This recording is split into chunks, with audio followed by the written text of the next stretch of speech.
Hello and welcome to today's League of Legends Roundup, where we cover the news of the day, LCK games, LPL games from this morning, and then preview the LPL, LCK, and LEC for tomorrow. I do this every day, so if you want to subscribe to the channel, do so.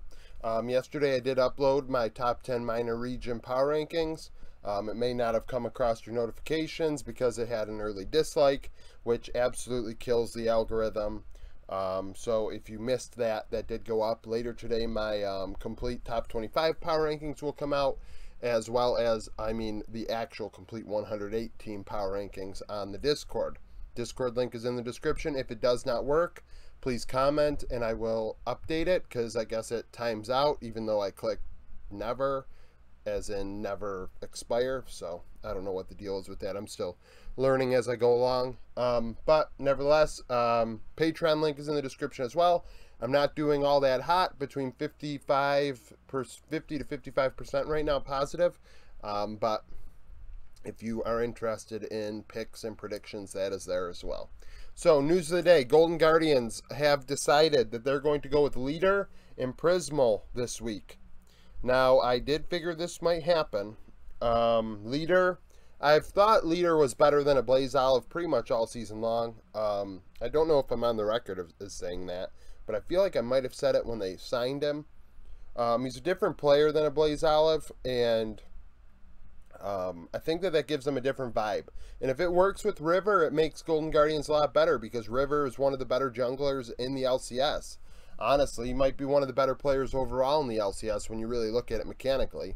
Prismal ends up having to come up because the Blaze Olive is a resident. Leader is not. Leader is an import, so Ole is an import. Ole has to go to Academy. So Prismal will play alongside Stixay. So, Leader stats: 244 KDA, 86 CS per minute, 63.3 KP. So what do we get from that? Well, he's a solid laner. 8.6 CS per minute is solid. 63.3 KP. You'd like that to be higher, but at the same time, it's not that much different than a Blaze Olive, actually. A Blaze Olive 216, 867, and 65.6. Now, the difference is the way they play. Leader is more of a, I feel like for some reason, when I think of Leader, I think of AD champions. I think of Yone. I feel like he's played a couple of Akali games this year in summer, where we haven't seen a lot of Akali in the LCS, so I think he's going to give Golden Guardians a different vibe. A lot more kill pressure with 29.5 kill share versus 23.2. I mean, 29.5 is very high for a mid laner. 23.5 gold share as a result, which is secondary carry gold share. Rightfully so. I mean, you are a mid laner. 4 champions in 10 games. A Blaze Olive played 9 and 13. So there is a thing that a Blaze Olive has a bigger champion pool. But we'll see if this provides a different vibe for Golden Guardians. I mean, they give up a little at support. Ole was 3.1 KDA, 72 KP, 9 champions in 13 games. Prismal 237, 65.9, and 8 champions in 16 games. Doesn't get in as many fights, dies a little bit more. I feel like I don't expect a Prismal Sejuani to come out, where Ole has done it twice. Ole goes outside of the box sometimes, and you'll even see it in Champions Queue. He'll play different things that other people aren't really playing, even former meta bot lanes like Ezreal, Bard, and things like that, when Bard all of a sudden became a little, pretty good for a little while there a month or so ago.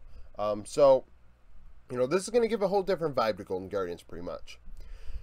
LCK, KT versus Fredit Brian.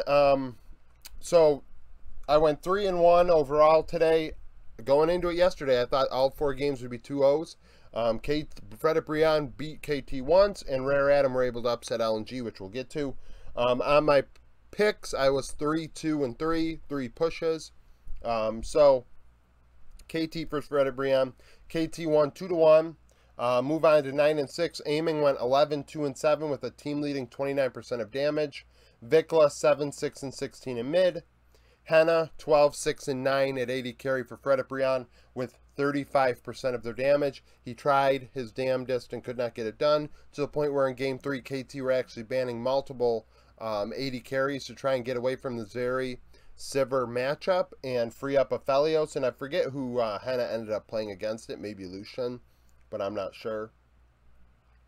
T1 versus HLE. T1 make quick work of HLE. Really dominant performance, 2-0 as they come off of their loss to Gen G.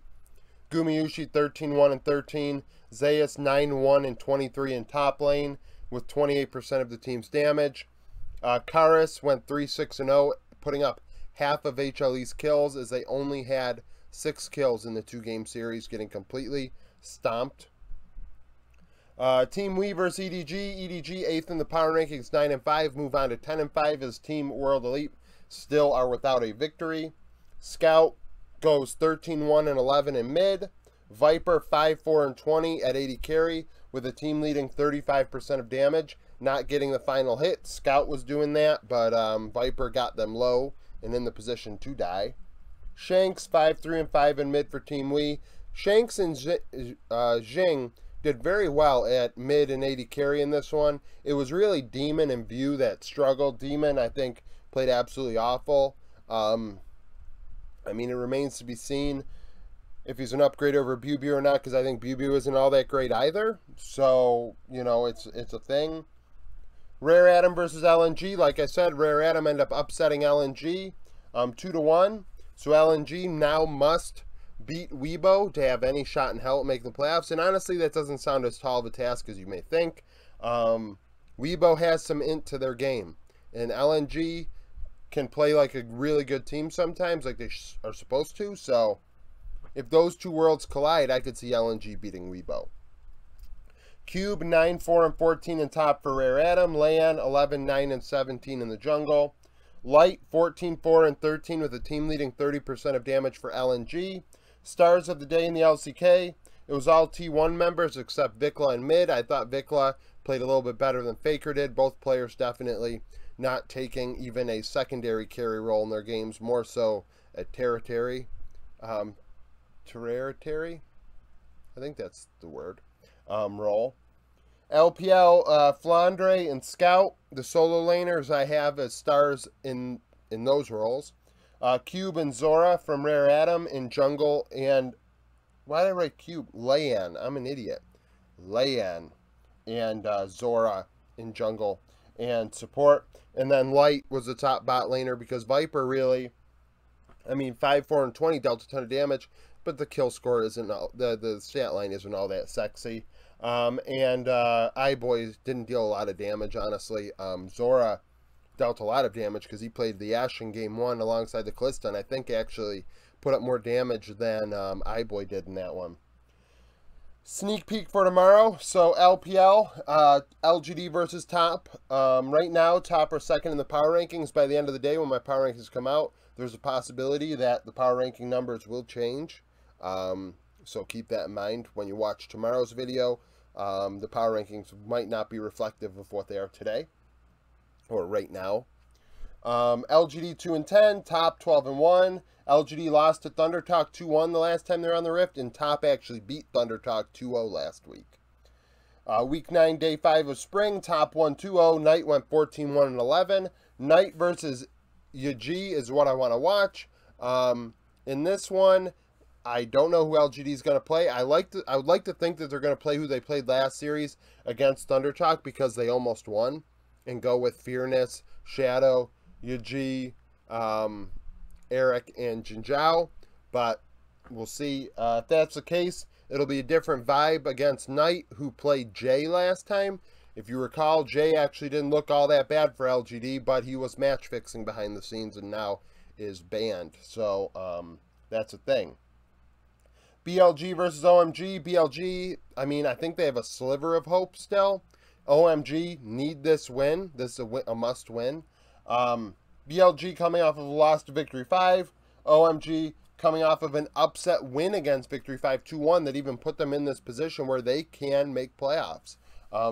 Week 2, Day 4, BLG beat OMG 2-1. Doggo went 18-5 and 31 in that series. Bin versus Shanji is what I want to watch. Bin, I mean, people, I think Bin is the best top laner in the world when he is on his game. I think he is tilted as hell, and I don't blame him for being dumped from RNG and put on BLG and is now out of the playoffs. the way BLG has been playing and messing with their roster, that would only frustrate me more. As I see the team I was on that I won MSI with, like, taking to new heights, like, and I have to try and drag this garbage across the line, like, so it actually makes sense. Bin and garbage. He's stuck with garbage. And Shanji, Shanji's been playing actually lights out over the last several weeks. Honestly, he might be one of the better top laners in this split outright. Last split I think of Zhao Lahu, and Zhao Lahu lost his job. Wayward has been okay, but definitely not been as good as he was in spring. And Shanji has played lights out League of Legends, and it's going to be an interesting series to watch. LCK, DRX are in a must-win situation. Nongshim 3-11, their split's over. DRX lost to Sandbox 2-1 last week. Nongshim lost to Fred Brion 2-0. Opening day, they played against each other. DRX won 2-0. Pioshik went 12-5-9 in that one. Pioshik versus Dread is what I want to watch. Pioshik is the player that has been the best performer for DRX as of late. Since he was benched, he's really stepped it up. Deft as well has played pretty solid. Barrel, 75% of the time Barrel looks really, really good, and the other 25% of the time he looks awful. So we'll see what version of DRX shows up, but they must win. Big series, Damwon and Gen G. Damwon 7th, Gen G 3rd. Obviously, this is the matchup that you have to look at to say these power ranking numbers are not significant. Are not accurate, by the time tomorrow rolls around. So, DK 9-6, Gen G 14-1. DK, like I said, lost to Sandbox 2-1. Gen G beat Kwangdong 2-0 earlier this week. Week 2, day 1 of summer, Gen G won 2-1. Ruler went 11-2-14. And I think I wrote Showmaker versus Chovy then, and it's Showmaker versus Chovy now. Showmaker needs to step up. Canyon is not doing it, and Showmaker needs to prove that he is as good as he is. Years ago, he was very, very, very good. I had him in my top 5 in June. I think Showmaker is really, really damn good, but he has not shown up at all this year, has not shown up in summer at all, and Canyon isn't either, and it's a problem. So, yeah, you're 4th in the LCK behind Sandbox, who, honestly, like, I thought the top 3 were locks, and, I told you so, like, I don't know. I honestly, it boggles my mind how poorly Canyon and Showmaker are playing, because they're not bad players. They're just playing poorly. And it's crazy. I know the bot lane's really sus, but, with Nuguri in top lane, now you thought, oh, well, they actually should be like a really, really good team. I think you should be getting a vibe right now for how the power rankings are going to go today. So that's that. LEC, Misfits, and Astralis, a big game as they both vie for the playoffs. Misfits 7-6, Astralis 6-7. Misfits coming off of a win against SK. Astralis upset Rogue. Week 1, day 3. All these teams played against each other week 1, day 3. Astralis won. Zhanghoon 7-3-9 on a Pike. Zhanghoon versus Mursa is what I want to watch. Zhanghoon has really surprised me. Probably, honestly, the biggest surprise in the West for sure. And if I give it a lot of thought, I could probably make a case for one of the bigger surprises across all 4 major regions this split. Very good player. Stuck on a sus team. And Mursa, a rookie, he's played solid. Obviously, now that Misfits is sold out, Mursa might not have a job. Might have to go elsewhere, but it is what it is. Vitality versus BDS. Vitality 8-5, BDS 1-12. Vitality beat G2. BDS lost to Fnatic. Last time they played, Vitality won. Karzi went 3-1-3 in a very low-scoring game. Haru versus Syncroft is one I want to watch. BDS live and die by Syncroft. I say it every single time we do a sneak peek of BDS, now that Erdate is in Academy, or EU Masters. And I don't even think they beat Vitality ended up moving on. So I don't know if BDS are going to EU Masters. I don't know. I don't pay attention to that. But it's made the BDS squad pretty lackluster to have Limit back at support. SK versus Fnatic. Top lane is what I want to watch. SK 5 and 8, Fnatic 6 and 7. These teams must win. Whoever wins must win. And you're gonna say, well, whoever wins must win. It's like, the loser is probably out, as far as I'm concerned. SK lost to Misfits. Fnatic beat BDS. Fnatic won the last time they played. Humanoid 4-0-4. Gen X versus Wonder is what I want to watch. Gen X and, Gen X is one of the most consistent players on SK, so he's the one that's got to make things happen. Jezu's played okay at times. Certus has played... I mean, I don't feel any way about Certus. I mean, he really doesn't pop off. And honestly, Fnatic have been extremely disappointing. All their players should be better, and they're not. So, it's as simple as that. Rogue versus Mad. Rogue 10th, Mad 9th. Similar to the Dom 1 situation, Rogue are definitely not going to be 10th in the power rankings. Rogue coming off of that upset loss to Astralis. Mad beat XL. Rogue won last time. It was when Rogue actually turned around their split after a very awful start. Comp would steal the Elder and then get a bunch of kills and end. Comp was 6-0-0 on an Ezreal in that one. It's Comp versus Unforgiven. I almost wrote Comp versus Mad Lions because that's literally what happened last time. So Comp has played very well for the team last week and actually last couple weeks. Even with them losing, he's been dealing a ton of damage, and honestly, I feel like he's been playing better than what most people think. XL versus G2. XL, both teams 7 and 6, both in the teens in the power rankings. XL lost to Mad. G2 lost to Vitality. G2 won last time. Broken Blade going 8-0-10 or 8-0-11 in that one on a Gangplank. I actually thought about this when I looked at that game. I wonder how much that game individually has affected the algorithm, because G2 like absolutely crushed them. Like, just as an example, the kill score was like 25-3, and of course I use various different factors, but the point I'm trying to make is, if I take that game out, I wonder what G2's standing actually would be. Because they've been stuck in the top 20. I mean, they've been in the top 25, and statistically have looked really good all split long, cumulatively. But I think like that game has a lot to do with it. So, Nuke Duck versus Caps is what I want to watch. At this point in the split, you need your carries to carry, and G2's carry is Caps. And it's up to Nuke Duck to stop them. So, that's it for my roundup today. Stay tuned, like I said, later today for my top 25 power rankings. Go to the Discord if you want the complete 108 power rankings. I will put that on the extra content tab. That is where I post extra content. So, obviously, Patreon link is in the description. And, yeah, so like the video if you like it, subscribe to the channel for daily League of Legends content, and thank you for watching.